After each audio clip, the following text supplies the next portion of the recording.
अस्सलाम वालेकुम। आज की इस वीडियो में हम पीपीएससी और एफपीएससी के पेपर्स में जो मैथ्स से रिलेटेड एमसीक्यूज आते हैं उनके बारे में डिस्कस करेंगे। और हमारा पहला एमसीक्यूज है which number can replace both question marks if. ये हमारा क्वेश्चन है आज का, और कि वो कौन सा नंबर है जो दोनों क्वेश्चन मार्क्स को रिप्लेस करेगा। हम वो नंबर लेट सपोज कर लेते हैं एक्स है।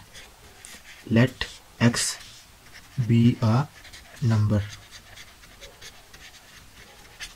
अब हम इस x को इन दोनों क्वेश्चन मार्क्स जगह लिख देते हैं, 2/x और इधर भी x/50 कि हमने इन दोनों क्वेश्चन मार्क्स को x से रिप्लेस कर दिया है। अब इसको सॉल्व करते हैं। जब कोई रकम बराबर से इस तरफ जाए, अगर वो तकसीम हो रही है तो ज़रब हो जाएगी, और अगर वो ज़रब खा रही है तो वो तकसीम हो जाएगी, क्योंकि ज़रब और तकसीम एक दूसरे के उलट है। अब हम ये 50 जो तकसीम हो रहा है ना, ये इस तरफ लेके आए तो ज़रब हो जाएगा, तो 2 ज़रब 50। और ये x इधर तकसीम हो रहा है, बराबर के इस तरफ जाएगा, ये भी ज़रब हो जाएगा किसके साथ, इस x के साथ। तो हमारे पास क्या आ जाएगा, x ज़रब x। ये 2 ज़रब 50 कितना हो जाएगा, 100। और क्या आ जाएगा हमारे पास, x ज़रब x, x का स्क्वायर हो जाएगा। ज़रब में पावरें जमा होती हैं, एक इसकी पावर है और एक इसकी पावर है, तो ये दोनों पावरें जम हो जाएंगी। क्या आ जाएगा हमारे पास, एक्स स्क्वायर, और इधर 2 × 50 कितना आ गया, 100। हमारी जो असल वैल्यू थी ना वो थी x, तो हमने x मालूम करना है। x मालूम करने के लिए हम इसका जदर ले लेंगे, और इधर इसका भी जदर। जदर में जो हमारे पास स्क्वायर होता है ना वो कट जाता है, तो ये x का इसके साथ कट गया। पीछे कितना बच गया हमारे पास, 100 का जदर, और 100 को हम लिख सकते हैं 2 का जदर, और इधर हमारे पास कितना आ गया, x, तो ये इससे कट गया। तो हमारे पास x की वैल्यू कितनी आ गई, 10 हमारे पास क्या आ गया, x। क्वेश्चन मार्क्स की जगह हम 10 को रिप्लेस करेंगे तो हमारे दोनों साइडें बराबर होंगी। अब अगर हम पड़ताल करते हैं, पड़ताल का मतलब क्या होता है कि हम चेक करते हैं कि हमारा क्वेश्चन ठीक भी हुआ है या नहीं। पड़ताल करने से इसमें 2 में क्वेश्चन मार्क्स में हमने क्या लिया था, x की जगह 10 दर्ज करते हैं, 2 में 10 और बराबर है x/50। तो x कितना था, 10 था हमारे, और बटे में कितना है, 50।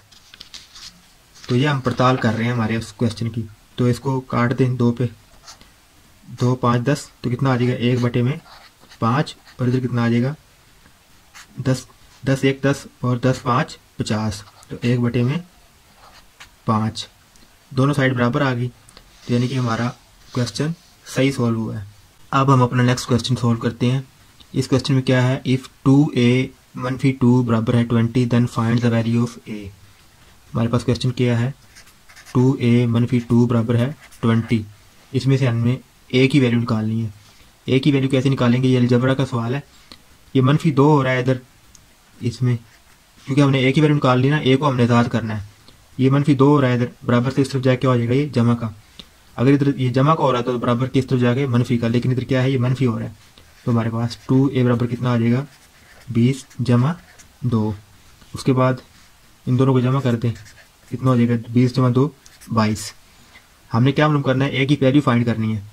तो इधर ये 2 a के साथ ज़रब हो रहा है, बराबर से जब इस तरफ जाएगा तो ये क्या हो जाएगा, ज़रब के उल्ट हो जाएगा, यानी कि तकसीम हो जाएगा ये। तो हमारे पास वैल्यू कितनी, a बराबर किसके आ जाएगा फिर, 22/2। ये 2 इधर a के साथ ज़रब हो रहा था, जब बराबर से इस तरफ आएगा तो ये तकसीम हो जाएगा इस रकम के साथ, 22 तकसीम 2 हो जाएगा। तो a की वैल्यू हमारे पास कितनी आ गई फिर, 22 तकसीम 2, काट दें इसको 2 के साथ, 2 1 2 और 2 × 11 22, तो कितना आ गया इधर 11, यानी 11 तकसीम 1, और 11 को 1 पर तकसीम करें तो कितने आएंगे, 11 ही आएगा। तो ये a की वैल्यू आ गई है कितनी, 11। सवाल क्या था हमारे पास, 2a - 2 बराबर है 20 then find the value of a। ये -2 हो रहा था इधर, क्योंकि हमने a की वैल्यू निकालनी, तो ये -2 इस तरफ लेके जाएंगे और फिर इस 2 को डिवाइड कर देंगे। ये -2 इधर जाके जमा हो गया था, और इधर 2 ये ज़रब खा रहा था a के साथ, तो इधर आके ये तकसीम हो गया था। तो a हमारे पास कितना आ गया, 11। अब हम अपना क्वेश्चन नंबर 3 स्टार्ट करते हैं। If A shopkeeper by A watch for Rs 350। एक दुकानदार 350 रुपये की एक घड़ी को खरीदता है, वॉच को, and sell it for 392 rupees की, और 392 की वो सेल करता है। Find his percentage profit. Percentage profit मालूम करना है कि एक शॉपकीपर ₹350 की घड़ी को खरीदता है और उसको ₹392 की सेल करता है। तो उसकी कॉस्ट प्राइस कितनी है, सोल्व करते हैं इसको हम सोल्यूशन। कॉस्ट प्राइस है उसकी, कीमत खरीद है ₹350 और सेलिंग प्राइस कितनी है उसकी, कीमत फ़रोख्त। कॉस्ट प्राइस कीमत खरीद कितनी है 350 और सेलिंग प्राइस है ₹392। अब हम इसका प्रॉफिट मालूम करते हैं। प्रॉफिट का फार्मूला है सेलिंग प्राइस मनफी कॉस्ट प्राइस। ये शार्ट लिख दिया है SP सेलिंग प्राइस मनफी कॉस्ट प्राइस की कीमतें फ़रोख्त में से कीमतें खरीद निकाल दे तो हमारे पास प्रॉफिट आ जाता है। सेलिंग प्राइस कितनी है ₹392 और कीमतें खरीद कितनी है ₹350, तो हमारे पास प्रॉफिट आ गया ₹42। ये हमारे पास आ गया उसका प्रॉफिट। अब हमने प्रॉफिट परसेंटेज निकालना है। प्रॉफिट परसेंटेज निकालने का फार्मूला है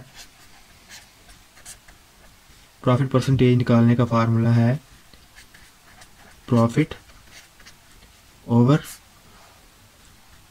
कॉस्ट प्राइस, कीमत खरीद, और मल्टीप्लाई बाय 100। प्रॉफिट परसेंटेज निकालने का फार्मूला है प्रॉफिट बटे में कॉस्ट प्राइस और मल्टीप्लाई 100। तो हमारे पास प्रॉफिट कितना आया था उसका 42 और बटे में कॉस्ट प्राइस कितनी थी उसकी ₹350। कीमत खरीद कितनी थी ₹350 और इसको किससे मल्टीप्लाई करना है 100 से। ये हमारे फार्मूले के अंदर जो था। इसको अब सिंप्लीफाई करते हैं। ये इसकी एक सिफर इस सिफर से कैंसिल हो जाएगी क्योंकि ये ज़रब हो रहा है ऊपर वाले रकम के साथ और ये डिवाइड हो रहा है। पीछे हमारे पास क्या बच गया, इधर 42 बच गया और इधर 35 बच गया। 42 बटे में 35 और मल्टीप्लाई कितना हो गया अब 10, क्योंकि एक सिफर इसकी कैंसिल होगी इस सिफर के साथ। अब अगर हम इसको काटते हैं 5 पे, 5 7 35 और 5 2 10। अब इधर कितना बच गया 7 और इधर कितना है 42 तकसीम 7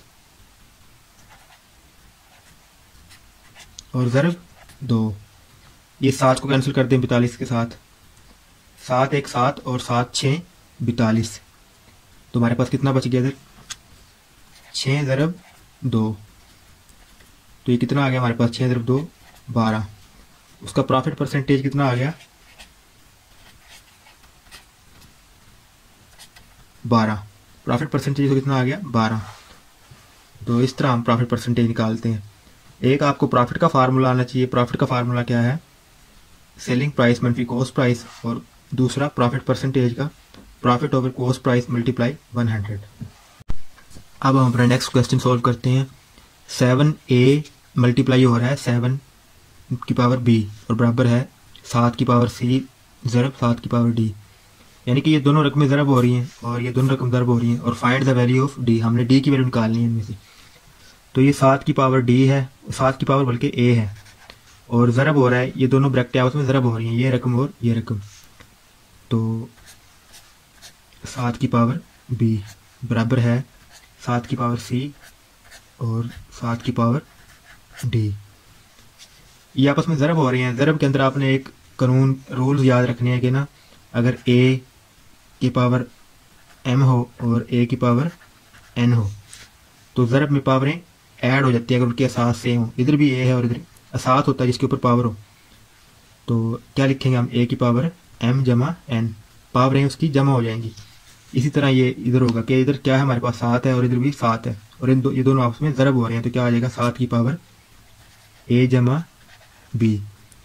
इसी तरह इधर क्या हो रहा है, ये भी दोनों ज़रब हो रहे हैं, तो क्या आ जाएगा 7 की पावर c जमा d। ये एक कानून याद रखना है कि अगर असास सेम हो, यानी कि a की पावर m है और a की पावर n है, तो हमारे पास क्या आएगा a की पावर m जमा n। ज़रब में पावरें जमा हो जाती हैं। तो इधर ये दोनों असास सेम थी तो पावरें जमा होगी, a की पावर a जमा b आ गया 7 की पावर a जमा b और इधर क्या आ गया 7 की पावर c जमा d।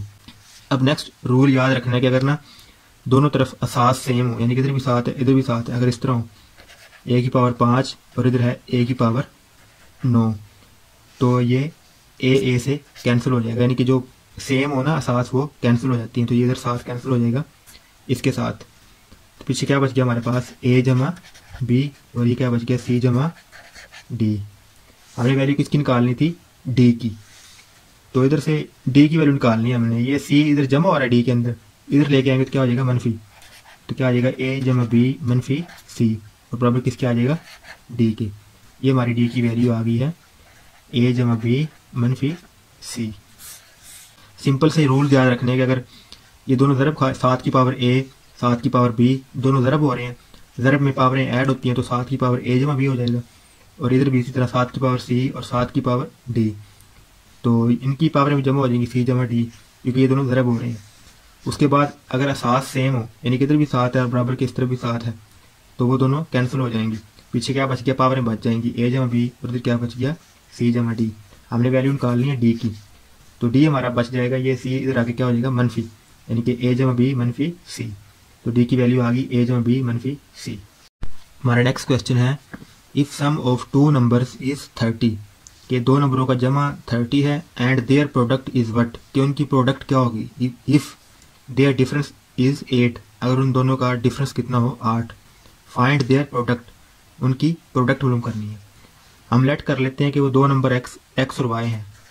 लेट टू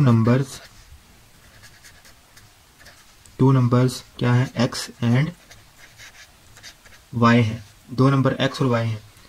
तो क्वेश्चन में क्या है, if sum of two numbers is 30, उनका सम कितना है 30, एक्स जमा वाई हमारे पास कितना है 30 है, and their product is what, उनकी प्रोडक्ट क्या होगी, इफ देयर डिफरेंस इज 8, अगर उनका डिफरेंस कितना हो 8, यानी कि डिफरेंस ये होता है एक्स मनफी वाई इज इक्वल टू 8, और उनकी प्रोडक्ट मालूम करनी है किसकी, एक्स एंड वाई की, क्योंकि यही दो नंबर है ना, फाइंड देयर प्रोडक्ट, उनकी प्रोडक्ट मालूम करनी है।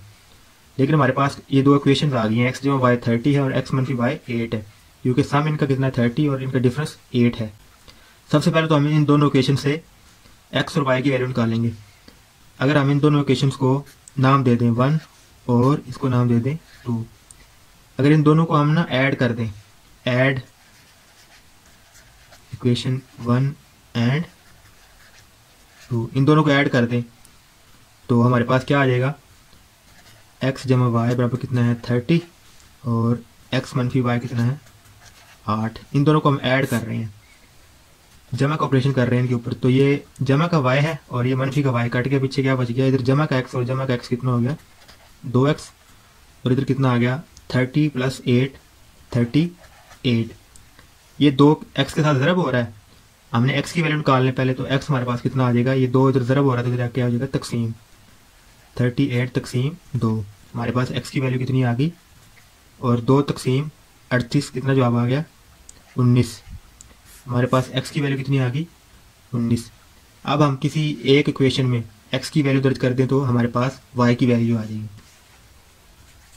Put x is equal to 19 in equation 1, equation 1 में, इस इक्वेशन 1 में दर्ज कर दें x इज इक्वल टू 30,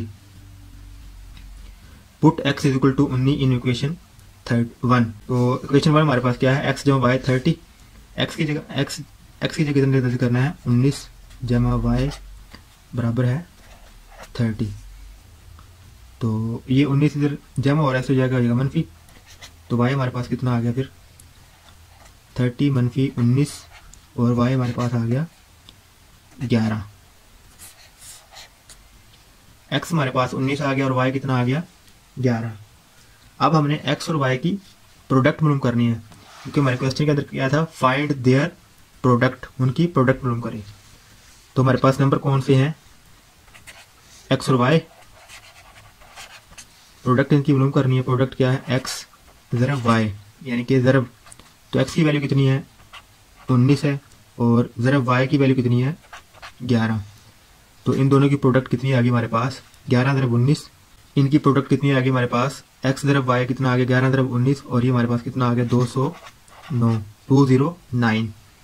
तो ये हमारे पास इसकी जवाब आ गया कि उनकी प्रोडक्ट कितनी आई है 209। बहुत ही अहम क्वेश्चन है। ये थे हमारे आज के MCQs। अगर आप लोगों को ये वीडियो अच्छी लगी तो हमारे इस चैनल को सब्सक्राइब कर लें। Thanks for watching.